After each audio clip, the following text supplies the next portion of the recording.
All right, welcome back to another After Dark, everyone. Hope you all are having a good night so far. Hope you guys had a good day. Okay, so when I reacted to that video about Nikos, the Greek player who basically rejected the NBA, a lot of you, and I mean a lot of you, wanted me to cover something on Oscar Schmidt. And one of you sent me this video to check out, and I'm pretty excited to do it because if so many, I mean, honestly, if you guys saw the amount of comments that were asking me to do this, like I'm excited to see who this guy is. I've heard his name before. This is a video from Hoop Hierarchy, and let's see. Well, it's one of those channels, 3.57 thousand subscribers, guys. So if you like this video, I highly recommend you subscribe to the channel. You can make a little bit of an impact there, and I'll do the same if I enjoy this video. The title of this is, Could the Brazilian Larry Bird Have Dominated the NBA? Oscar Schmidt player profile. Now, I'm not going to presume to know anything about him, except for I know that this is long overdue for me because I have heard this name a dozen times throughout my life, and I never took the initiative to step forward and research this. So I'm actually really excited. Nothing else to really say in the intro because it's time to learn. So yeah, you guys, I'm gonna link the original video down below for you, like I always do in the description. There you'll see the channel members. Thank you very much, channel members. I appreciate you all. Guys, like the video. Let's put our learning caps on. Kobe's idol. Larry Bird, a player he's often compared to, called him one of the greatest scorers of our time. And he torched a David Robinson-led USA team for 46 points and beat them in 1987. Oh, wow. We unfortunately never got to see him play in the NBA due to restrictions on players playing in the league and also playing for their national team. Oh, yeah. I am, of course, referring to one of the greatest international basketball players of all time, Oscar Schmidt. I certainly wouldn't be the first account to cover Oscar Schmidt. A lot of other YouTubers have published videos focusing on telling his backstory, talking about his statistical accomplishments, and his team achievements. And that is all incredibly important in the grand scheme of things as far as basketball history goes. And to understand how great he was, you have to know what he accomplished. But I want to look at things a little bit differently. Okay. Oscar was clearly a major scoring threat and a good leader. That is no question. What I want to know, and one of the biggest what-ifs in NBA history is, how good would Oscar Schmidt have been in the NBA if he had been allowed to play in it?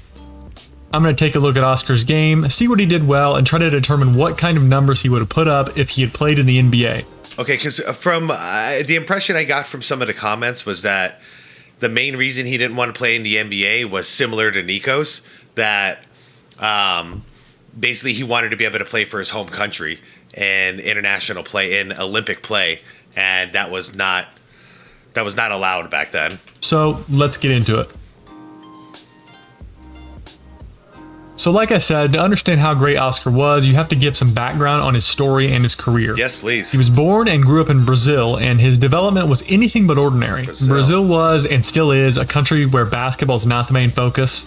Soccer is what that country is built on, and Oscar initially wanted to be a soccer player too. For real. Anybody old enough to remember Pele? However, he was too tall for that and ended up looking into basketball because of it. His youth coach, a Japanese man by the name of Lorindo Miura, get out of here, used unconventional methods for practice, including picking up rocks with one hand and dribbling with the other, and also climbing over chairs and ropes. This clearly worked for Oscar, though, as he was considered a prodigy by the time he was 16. Okay, so a Brazilian man being taught basketball from a Japanese man? This is already really interesting. He was selected by the pro team Palmeiras, and they did something that no other team in the world did at that time. They told the 6'9" forward that he would not be a big man, and he needs to learn how to shoot. Wow. From there, his growth went to the moon. First, he made the Brazilian national team, then he made his way over to the Italian Serie A basketball league and spent a lot of time over there. His Olympic performances became stuff of legends. Anywhere he went, he was considered a legendary player, and his success backed that up. Bronze at the FIBA World Cup, and his most impressive achievement, gold in the 1987 Pan American Games over the US team. In that victory, he did a lot of the work on his own too, as the other players for Brazil weren't near on the level of the US players of the time, and Schmidt still pulled off that win. He is the all-time leading scorer for the Olympics and the all-time leading scorer in the history of organized basketball, with an enormous 49,797 career points total. Whoa. I'm just going to play it back again. With an enormous 49,797 career points total. Damn. So now that we've So he had a full career. Yeah, he had a full career. established what he was able to do in his career to form the almost mythical reputation he has, let's dive into the film to try to interpret how well his game would have translated to the NBA. Well, the first thing to be said about Oscar Schmidt is he could shoot the lights out, like to an absurd... I thought I recognized him. I thought I recognized his face. And this would be the only exposure I would have had right here, because I've watched this game multiple times throughout my life. Was well before his time in multiple aspects of his shooting. Firstly, his volume.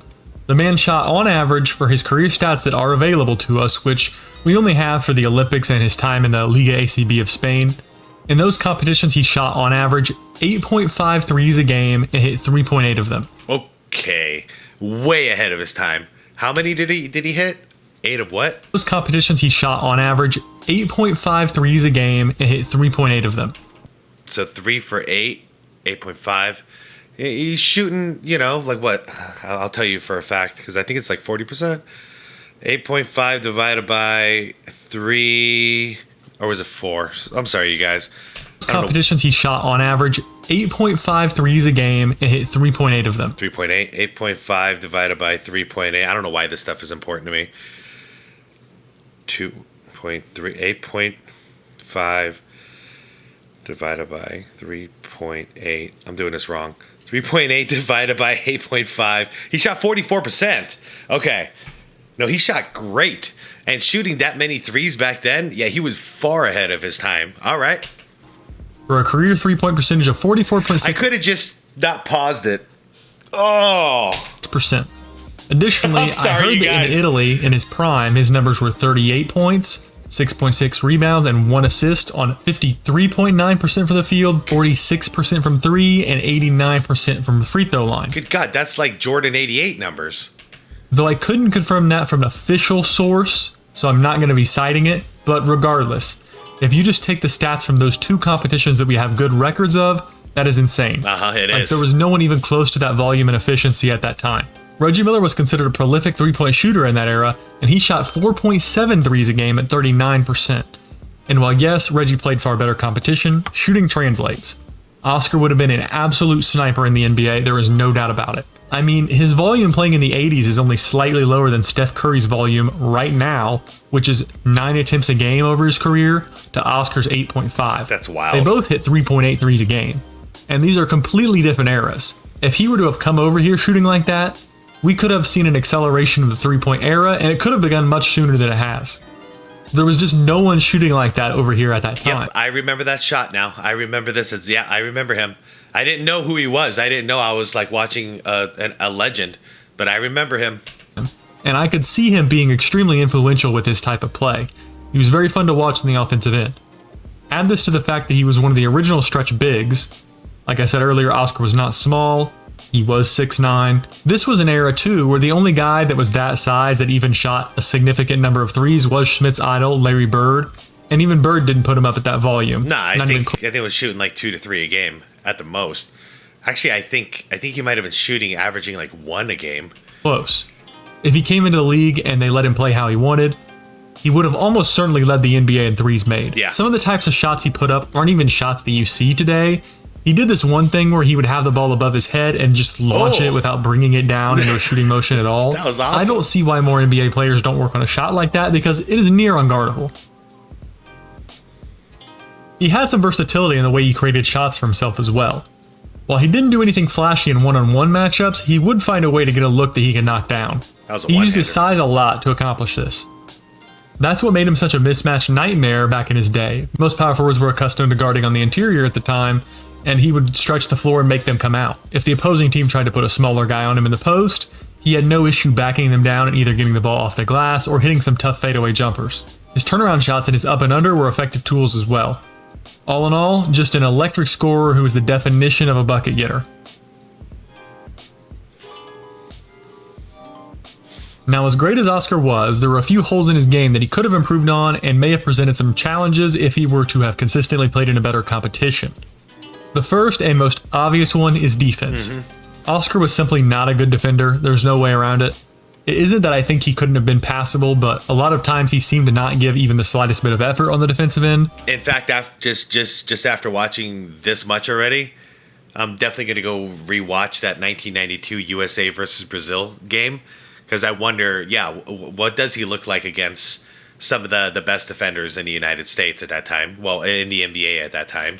You can see a lot of these clips. If he even slightly gets beat, he will often give up on the defensive play, and he also has a habit of simply not going all that hard to stop them. His athleticism was below par, and while on the offensive end he was so skilled that it really isn't that big of a deal that he wasn't an athlete, on the defensive end it for sure affected him, as he didn't really utilize any degree of defensive hustle or instincts to make up for it. He got beat on closeouts a lot too, as he would fly by guys to try to block them on numerous occasions. To give him credit, he did okay when he was locked in on D against back-to-the-basket style 4s and even some 5s, as he was strong enough and long enough to hang with them and contest. His second flaw in his game was that he wasn't a very good passer. Now, admittedly, he didn't need to be, as even though he shot a lot, his percentages were great. Okay. More often than not, him taking a bad shot was probably better than one of his teammates taking a good one. With that being said, there was plenty of times he could have hit an open man and just didn't have the court vision to do it. Okay. Would that be different if he played in the NBA? I don't know. So I'm getting the overall picture. He's like an offensive monster, like a scoring machine, but he was a little bit one-dimensional from what this video is getting me to understand. I know that his shots would have been challenged more often, and I know he would have been playing with better teammates as well, but there isn't a ton of evidence that he would have been a better playmaker in a different environment. He would have had to be, because they would have been throwing double teams at him, and he would have had to either adapt or you're gone, like that's just how it is. I think it's fine that he didn't pass all that often, but if he had made it to the NBA, he would have had to show more on that front, as defenders who are generally way better than the guys he was playing would find a way to make it tougher for him to score. And when someone throws a double, you want to see a player have the ability to make a team pay for doing it. Hey, great minds think alike. So in conclusion, what do I think Oscar Schmidt would have done if he was in the NBA?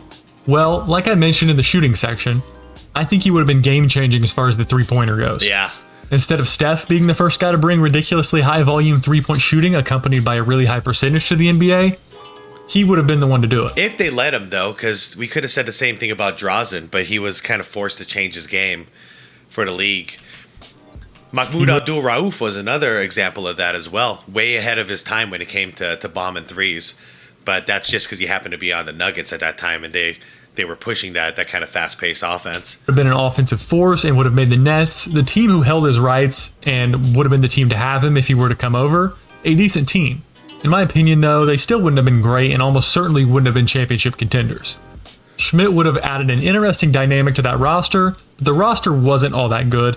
His running mates would have been basically Otis Birdsong and Buck Williams, and while they were fine players, they weren't the type of guys that would have been considered building blocks for a big three. You're looking at a team who's competing in the East in the era of Larry Bird's Celtics, and Isaiah Thomas Pistons, and even a young Michael Jordan's Bulls. Yep. As good as I think Schmidt Cleveland Cavaliers was, I just don't foresee him being able to best teams like that without having a high-tier team around him, and I don't think the Nets were that. Alongside this, I think his struggles on the defensive end would be more apparent in this era, guarding guys like Bird on a consistent basis. I think he would have come in and been an elite scorer, somewhere in the high 20s to low 30s throughout his prime here, but because of the unlikelihood of his team actually competing, the real impact he would have would be the added emphasis on three-point shooting that I think the league would lean into. I would note, though, that I think that Schmidt's game would be electric in the modern day, and he'd likely be the preeminent stretch big in the league if he played right now. Yeah, that's true, because he could just bomb from downtown and then not worry so much on defense, save energy on defense, for sure. This modern era would suit him. All in all, Schmidt was a legend, but I think he made the right decision to do what he did. He has an insane reputation in basketball circles, and he's an icon for Brazil basketball for choosing the national team over the NBA. And who knows, maybe if he did join the NBA, he would have just been another good scorer who got forgotten and underrated in the grand scheme of things like Bernard King or Adrian Dantley. The status he has now as a Hall of Famer without ever playing in the NBA, a national team legend, and a huge what-if story in everyone's eyes is a pretty great legacy to leave. But with that, we conclude this video. If you guys stuck around here to the end, I always want to show appreciation for that. It means a lot. I enjoyed breaking down Oscar Schmidt's game, as I've always been fascinated with his story and his game. So if you enjoyed watching, make sure to give it a like and subscribe. Thank you all for watching. Hope you guys enjoyed this one. That was really cool. I am throwing a subscribe to you, and I'm really glad I watched this. Thank you guys so much for the recommendations. Because sometimes I can be stubborn, and you know how it is. We just put things off, and they're like, yeah, maybe I'll look him up someday. And then like 20 years go by, and you never did it. So I'm really glad for the extra kick in the ass sometimes to do this, because this is interesting. I didn't even know he was from Brazil, to tell you the truth. I knew nothing. But it turns out I've actually watched him play before. I didn't have my eye primed on him because honestly I was too busy watching all my favorite players from the United States. So, but yeah, looks like one hell of a shooter. And, but I am hiccups. I am curious about the rest of his game. So I might actually follow this up with some more research. And I also want to watch him play against the USA team to kind of gauge him against our best talent, just to see if he's able to get by our defenders. I saw one play there where he did like 2 dribbles to the left and got a nice mid-range look over Charles Barkley, and that's prime Barkley. So that one play is impressive in itself, but I would like to see if there's more. Anyways, you guys, I gotta get going. So I will talk to you in the comments. Please share any stories you got about him. If there's any videos you think that I should watch as a follow-up, let me know. I might watch them on my own, or if you guys want, I might do a reaction to it as well, so we can all check it out. But yeah, I'd appreciate that a lot in the comments on this one. And remember, if you like this video, go ahead and subscribe down below to Hoop Hierarchy. And if you like my channel, don't mind giving me a like and a subscribe as well. I'd appreciate it. All right, everybody, I am out of here. I'll see you in the comments. Thank you so much for hanging out with me. Have a wonderful, peaceful night. And you know the drill. Be good to your loved ones. Tell your loved ones you love them. Tomorrow's never guaranteed in this life. So, it's been a while you haven't talked to somebody that you really care about. Bust out that phone. It only takes a couple seconds to send a text. All right. I am out of here. Have a wonderful, peaceful, safe night, okay? Good night, everybody. And be water, my friends.